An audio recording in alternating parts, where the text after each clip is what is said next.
Labas. Išėjau pasivaikščiot. Kuprinę išbandyti. Bandysiu įsikurdinti, pasižiūrėti, kaip kur kas telpa. Galėsiu parodyti kuprinę. Ir ką reikės pasiruošti vakarui. Tentukai įsitempti, šūniui paruošti, kur miegot, nes miegosiu hamake, bet jis norės irgi, tai jam reikia padaryti, kad tada nesukastų.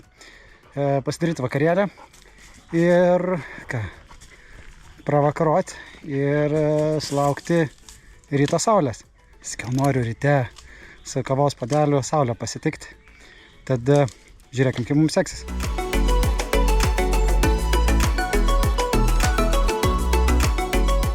Trumpai apie kuprinę. Tai vat, kas man labai patinka, to, kad atsidaro kaip lagaminas. Tai kai būna paprastai kuprinė, viskas sugridi, pat reikia kažką iš apačios pasimti, ar per vidurį labai sudėtingai, tada susiorganizuoti labai faina. Tai mes atsidarom ir bam, atsidaro kaip lagaminas. Ir taip, taip man žikniukas, kad kelio nereikėtų, šuniuko bliudelis.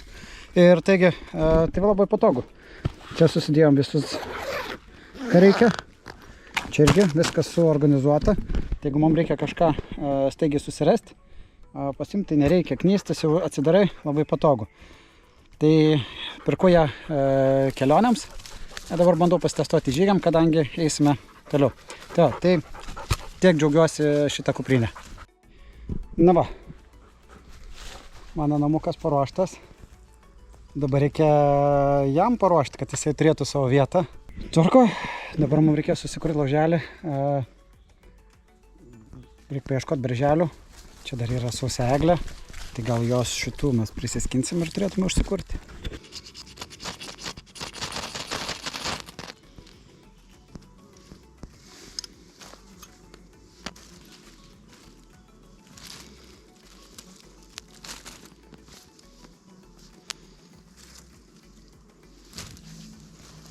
Mūsų lauželis dega.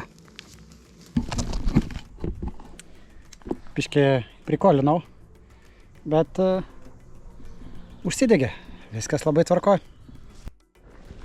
Ir labai gerai pastebėjot. Nebuvau apsikasęs lauželio. Dabar sausa, tai kūrenat visą laiką atsakingai. Tai pasidariau. Man didelio lauželio nereikės. Įsikep mėsytį, kavą išsivirti. Tai apsikasiau, kad būtų tvarkingai, kad ugnis netyčia neišsiplėstų.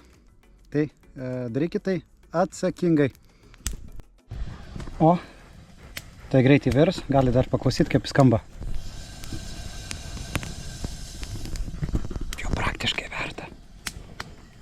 Draugelis.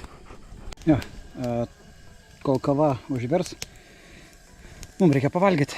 Galvojau, kepsiu grinai ant žarijų, bet tingiu taip žaisti. Tai kepsiu mėsytę ant pagaliuko. Nenoriu labai reklamuoti, bet Maksimoj visai gerai jie dirba. Viskas paruošta, padaryta, tik reikia ateit, pasimti. Maišelis reikėtų pasimti, kad man išbėgtų. O taip tai viskas labai faina. Na va, mūsų mėsytė kepa. Rankas galėsim duoti šuniukui. Laimingas, man nereikės plauti. O tuo tarpu einu darytis kavos. Norėjau pasimti virdulį, bet tada, kaip sakau, reikėjo gerai svorį pasižiūrėti. Tai dujinę virduliuką ir nesijėmiau. Tiesiog reikėjo rinktis vanduo ar kavai gaminti priemonės, tai vanduo tai nugali.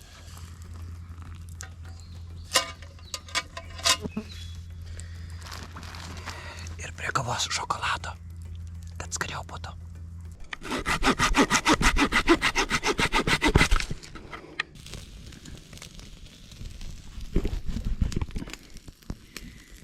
Gerai, tai nėra pats efektyviausias būdas, bet taip tai labai ilgai, šitą labai jau ilgai kepa. Tai sakau, dėsiu šitaip, man dabar svarbu, kad iškept, pavalgyt. Nes nuo pietų jau mes turim praktiškai 10. Kažkas jo, apie 10, tai pasakysim tiksliai.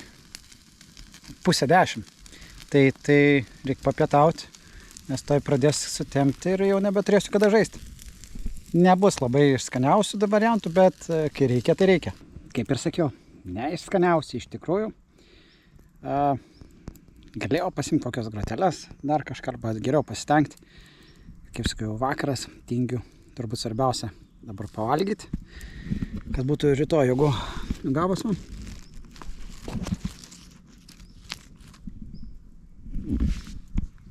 Atrodo bent jau skaniai. Ir prieš miegą apelsiną ir suvalgysiu. Ir ką, tada eisim jau. Saulė jau baigia nusileisti. Tai pilnai sutems, galėsiu eit miegoti. Tai tada iki ryto.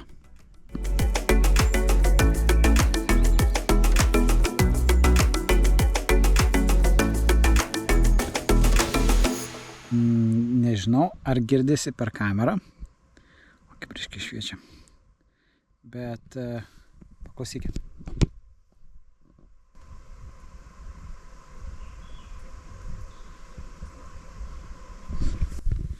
Jeigu girdėsis ūžimas, toks labai nesmagus.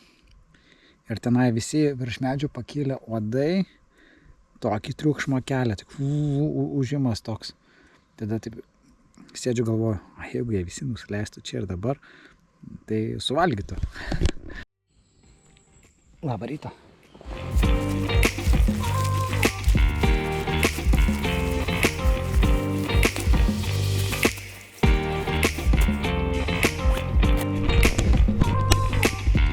Gerai, atėjo rytas.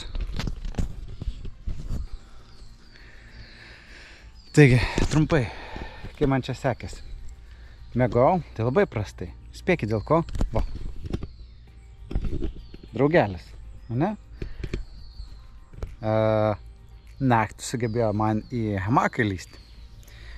Nes po nuliui tai šalta, tai reikia po kaldra, tai bijo, tai lojo.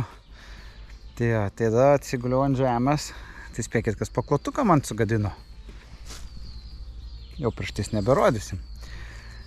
Nes su nagu kažkur pradreskė, pradėjo leisti, nes supratau, kad hamake tai jisai pribėga, atsitrenkia, aš ten siubojuos, vėl nueina, vėl ateina ir jau supratau, kad man kitaip neišeis miegoti. Tai tada šalia atsigulė, paguli, paloja. Tada reikia jam ir miegmaišį lysti, tada sakai, reikia į savo vietą, tada vėl, tada jį turėjau pleduką jam paėmęs, jį užkloju. Visą naktį jisai taip. Tai va. O dabar vakšelis guli, va, skundžias. Pasiskus. O, nusibaudęs. Bet niekam, daromės pusryčius, kavytės. Ir bandysim gal judėti. Tai taip galvojau, kad su juo einant kažkur tai yra iššūkis. Išlepęs pas mane pižonas šuo. Jam reikia būti miegmaišį lysti. Jam vieni kiti dalykai nepatinka. Bijo. Nu tai juokdarys. Kava užkaista. Sakau, kol jinai man užvirs. Tai aš galiu visiškai pilnai susitvarkyti, kad nereikėtų man vėliau, nes vis tiek man hamaką. Gal hamaką dar paliksim, o toliau visą kitą turbūt kaip ir nebereikia. Oras geras, lietaus nėra ir tikrai nebuvo. Stogelį galiu nusimti, nes išsitempiau, kad išsitempti. Sutvarkyti, tada pasidaryti pusryčius.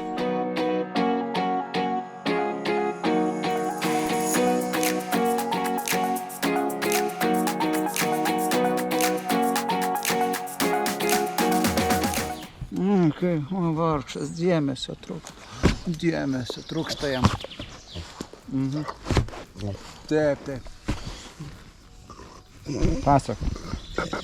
Pasako. Kas yra? Pasako, karai. Pasako.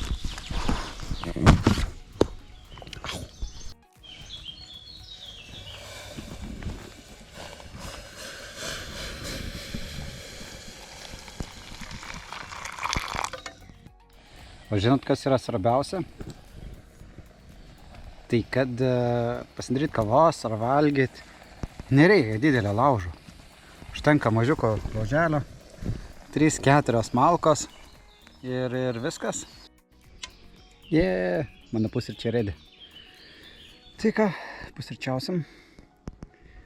Eisim toliau tvarkytis ir turbūt palengva judėsim. Žiūrėjau orus, tai pranašavo lietų, bet dar toli jo, teko nuo 4 valandos.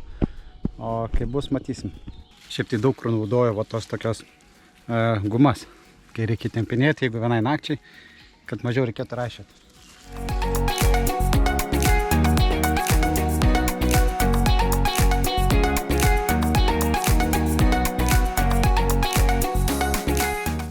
Nu, susitvarkėm lauželę vietą, įsitikinam, kad nerūksta. Plius, kai labai darai mažiuką lauželį, tiek kiek reikia pasidaryti pavalgyti, pasidaryti kavai ar taip, tai tada nėra labai daug ką tvarkyti. Tai irgi naudojam visą laiką tiek, kiek mums reikia, o net iki būtų faina, nes faina turi didelį laužą, bet didelis laužas vėliau reikia daug tvarkyti, reikia jį labai prižiūrėti, o mes naudojam resursų tiek, kad vat kiek galim, kiek reikia mums tą akimirkai, daugiau nėra prasmės. Tai va, nebent mūsų daug, reikia didesnio laužo, mums reikia šilumui, pasibuvimui, tada taip ir to. Tas mano lauželis buvo pats tas ir mažiau atkreipė dar dėmesį. Tai gerai, einam toliau, grįžtam link mašinos. Kaip vakar sakiau, apie 4-5 km parei dar, tai visai neblogai, lengvas pasivaikščiojimas.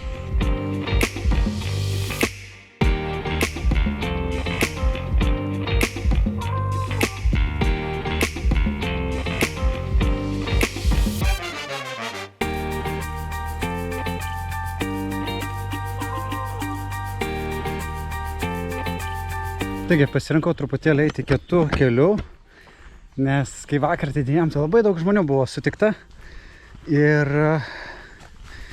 nemažai kas išgerinėjo, kas dar visą kitą. Tai aš tikiu, kad tokiu metu einant, tai dar visi miegos, kai kurie buvo su šunim, tai kad netrukdyti. Plius, dabar kur einu, turbūt nesu niekada ėjęs dar kol kas, tai įdomu susipažinti su naujais takiukais. Šiaip pasirinkau, kad nereikėtų per brūzgynus lysti, dar visą kitą, kad ramiai pasivaikščioti.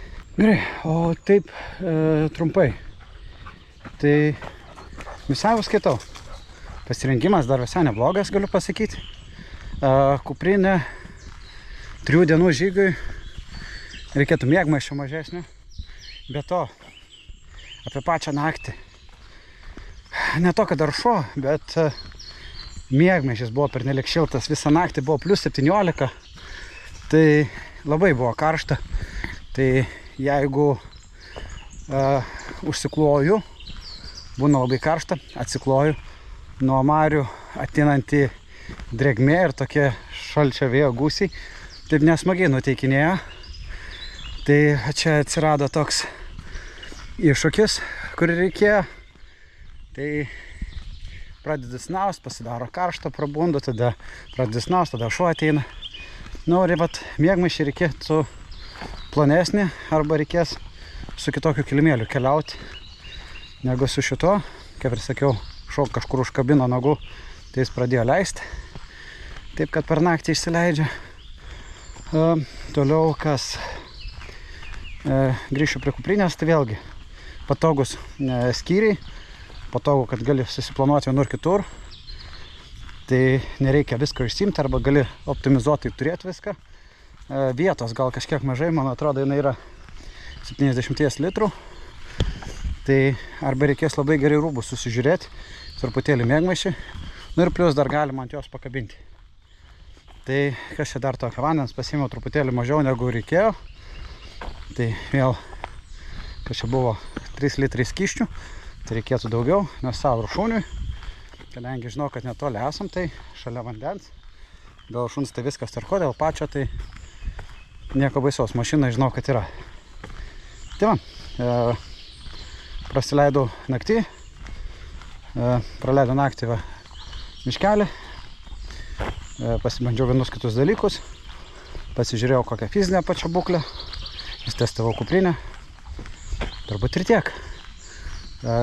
Gražaus žiūrėjimo, ėjimo vaizdų.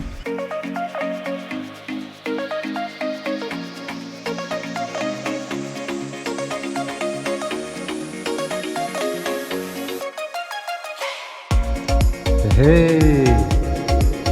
Oho!